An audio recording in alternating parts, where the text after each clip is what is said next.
Because you simply don't have a choice. It's either you do this or you die, because nobody's going to come in to save you. In this video, we are going to analyze why money won't make you happy, probably, by Tech Lead. So really, money won't make you happy? But I mean, if you have no money, you're not going to be very happy, are you? Because in this world, you need money to pay for rent, to pay for food, for electricity, for heating, for a roof over your head, and also just to enjoy life. If you have no money, how do you go on vacations? How do you have any hobbies? How do you have a family? How do you enjoy life? So does money lead to happiness? You know what? Let's find out. There's a difference between money and lifestyle.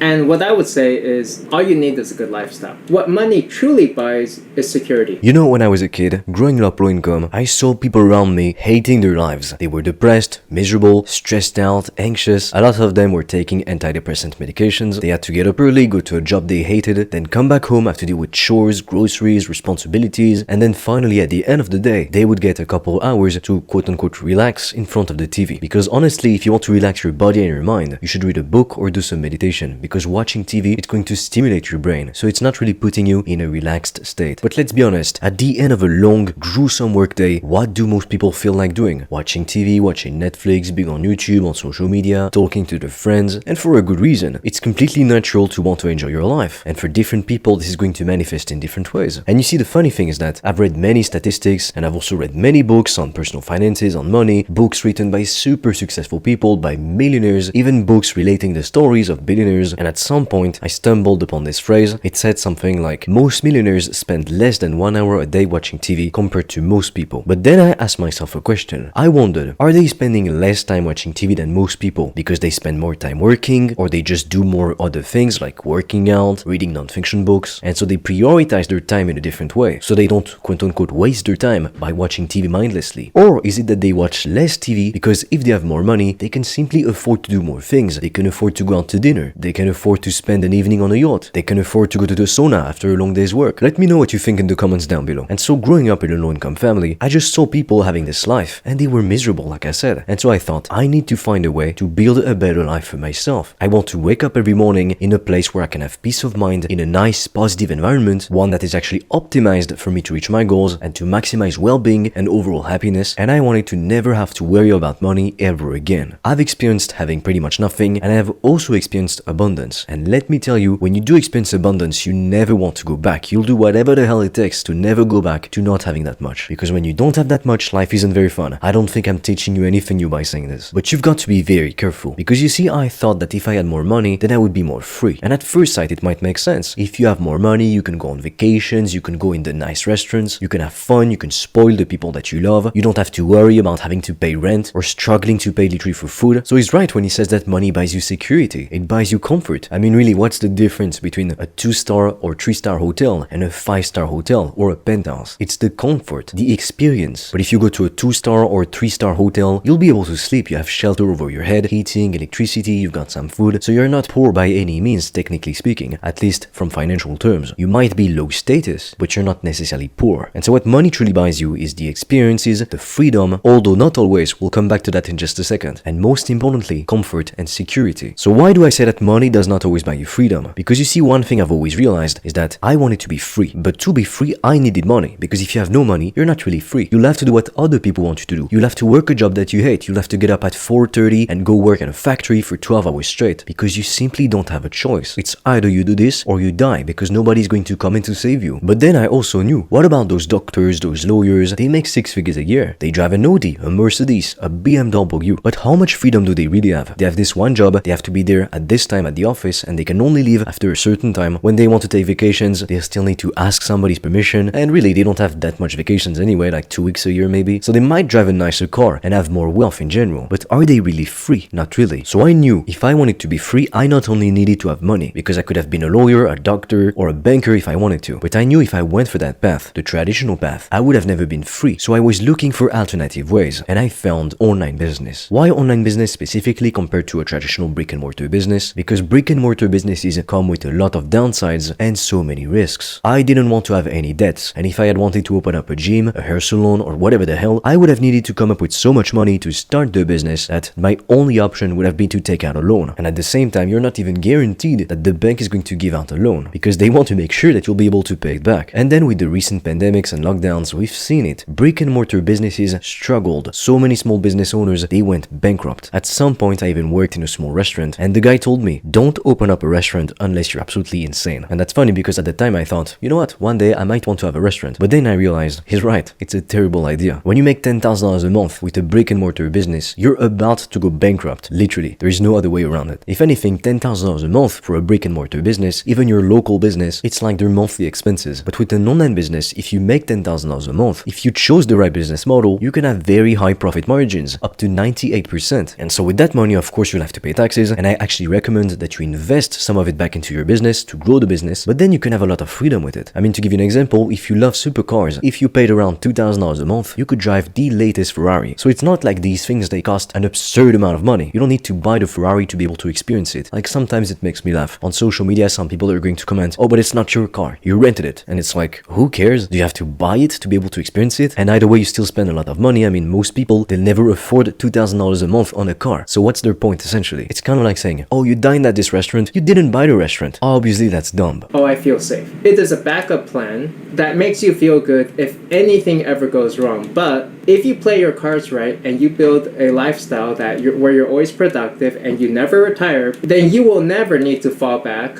on this investment that you're building up. All you need is enough income to sustain each daily activity. I agree with him on that. In fact, one of the goals that I actually recommend that people set is to start their own online business, to make money with it, to reinvest the profits in the business to scale it, and then when they reach a certain level, it can be 10k a month, 100k a month, it's going to depend on what you want, on your own individual goals. You can take some of the profits generated with your business and invest them in real estate or in the stock market. And then the goal is to, for instance, live off of your stock market investments dividends. So literally, it all comes down to a simple mathematical equation. If you invested X amount in the stock market, you would be able to get X amount per month in stock market dividends, and they could completely pay for your lifestyle. This means that no matter what happens, even if you have a bad business month or two, you'll be covered anyway because your stock market investments or other investments, they pay for your lifestyle, for your day-to-day costs. And that, in my opinion, it gives you so much peace of mind. And while there is no such thing as true passive income, meaning you never have to do any work to make more money, with investments like the stock market, you would only need to spend a couple hours a month reviewing your investments. So it's not really going to take up that much of your time. Don't do day trading, okay? That's a very stupid idea. Unless it's your full-time job, it's a different story. But if you just want to build a life of freedom and of abundance for yourself, please do not try and do some day trading. And for those of you who don't know what day trading is, it's basically when somebody buys a stock and they try to sell it for a higher price. So they buy the stock at a low price and then they wait. They're staring at their charts all day long. And so they wait until that stock goes back up and then they sell it quickly. But like I said, that's a full-time job. And most day traders, they don't really make that much. And I mean, like I said, the goal is to have freedom and abundance, not to be staring at a computer screen 12 hours a day for the rest of your life. I knew that's not what I wanted, and that's exactly why I decided to start my own online business. When I got started, I sort of had shiny object syndrome. I tried many business models and many different niches, and so I learned a lot and I made lots of mistakes. And you see, the thing is that most people, they view failure as this thing that they need to avoid. It's fatal, it's bad, all this, all that. But most successful people, they view failure completely differently than most people. I mean, think about it. They have achieved massive things. They have achieved the extraordinary in the eyes of most people. So they think differently. They have different beliefs. Like I said, I've talked to people who are low income and people who make more money. And the people who are more successful, who make more money, they have a very different mindset. Every single day I would hear my parents just complaining about how this thing is expensive or that thing is expensive, like always complaining about the price of just literally a salad, while most successful people, they had a completely different paradigm. And lots of them, they're self-made in the sense that they did not inherit their wealth. And what I've noticed is that growing up, a very interesting phenomenon started to take place. More and more people have been becoming millionaires in their 20s or even in their 30s. And the only reason that's ever been possible is thanks to the internet and to social media, because people were able to start their own online businesses for not that much money, sometimes even for free, and then take that business to crazy levels. I mean, to give you an example, if you make $100,000 a month with a service-based online business, it's kind of like if you had a brick and mortar business, but you made $1 million a month or $2 million a month with it. With an online business, you have so much more freedom. You can travel, have fun, pick your own schedule, hire people and delegate the work. and so you can use a lot more leverage, because if you have a traditional career, you can technically make $1 million or $2 million a year, but that really depends on what career you have to begin with and on where you are in the world, because fair enough, a lawyer in New York, they could make $1 million or $2 million a year, but in a small city in India, could they make that much money even if they are a lawyer? The answer is a clear no. So with traditional careers, you're tied down to your geographical location, and the opportunities there will literally determine what your life is going to be like. That's why I call the internet and social media the great equalizer, because pretty much anyone from anywhere in the world can start their own online business for less than the price of a meal, or at least for less than $2,000. And you've got to realize that in the entire history of mankind, in the entire history of the world, this has never been seen before. A couple decades ago, like 100 years ago, if you wanted to get rich and you were from a low-income family or middle class or poor, you were seriously screwed, because to start a business, you would have probably needed to open up some factories, to buy some land, to hire people. So you would have needed to have the right network, to know the right people, but also to have access to a lot of startup capital, which if you were low income, middle class or poor, you obviously didn't have access to. And nowadays I see some people, they complain about having to work 2 to 4 hours a day on their business after their job. I mean, the truth is that if you want to build a better life for yourself, you want to experience the top 1% life, the soul of life that you see on Instagram every day, you'll have to make some sacrifices and work hard. It's not going to fall on your lap. No one is going to give it to you. And at the end of the day, if you're not willing to make the sacrifices, it's all on you. But just know that if you have an internet connection, a laptop, and the willingness to put in the work, the willingness to learn, you can succeed. There is nothing stopping you. You have access to a crazy opportunity that people would have been dying to have just a few decades ago. Like, I can't even stress just how grateful I am to be able to have this opportunity, because like I said, a couple decades ago, that was impossible. And the only way that people would manage to become millionaires or six-figure earners if they worked all of their lives, slave-like hours for decades on end. Nowadays, people can become a millionaire in less than 5 years thanks to the internet and to social media. We are living in crazy times. If your goal is to reach a point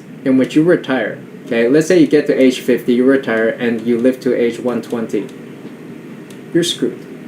The amount of money that you would need to retire at age 50 and spend the next 50 to 70 years sitting back on your laurels is massive, while trying to have a luxurious lifestyle can't be done. And that's exactly why with most jobs, with most careers, you will never make 6 or even 7 figures a year. You need to understand that if this is your goal, you need to start your own online business. It can literally be anything. It can be affiliate marketing, it can be even creating content on TikTok, it can be having your own personal brand, it can be selling info products, it can be consulting, it can literally be anything, like I said. But you have to know that some business models are much better than others. So if you want to figure out what's the best online business to start for beginners, I've recorded a free video in which I analyze every popular online business model. We take a look at the pros, at the cons, and I'm also going to share with you a 3-step process that you can use to start landing your first customers today. It's this same 3-step process that has allowed me to start my own consulting business. If you're interested, the link is in the description below. And with that said, as always, I am waiting for you on the other side.